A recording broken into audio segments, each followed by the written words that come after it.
KPK angkut 17 tersangka jual beli jabatan di Probolinggo ke Gedung Merah Putih.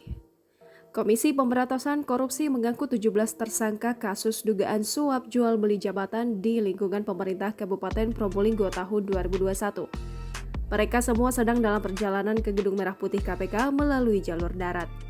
Pelaksana tugas juru bicara KPK Ali Fikri dalam keterangannya, nanti setelah tiba di kantor KPK, 17 tersangka tersebut akan langsung menjalani pemeriksaan intensif.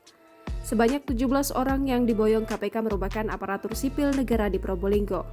Mereka semua yakni Ali Wafa, Mawardi, Mas Hudi, Maliha, Muhammad Bambang, Mas Ruhen, Abdul Wafi, Koim, Ahmad Saifullah, Jailani, Uhar, Nurul Hadi, Nurul Huda, Hasan, Sahir, Sugito, dan Syamsuddin. KPK berharap mereka semua kooperatif.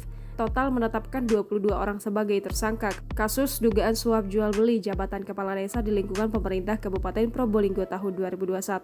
Sebagai penerima, yakni Bupati Probolinggo periode 2013-2018 dan 2019-2024, Puput Tantriana Sari, dan suaminya anggota DPR RI periode 2014-2019 dan 2019-2024 dan pernah menjabat sebagai Bupati Probolinggo 2003-2008 dan 2008-2013 Hasan Aminuddin.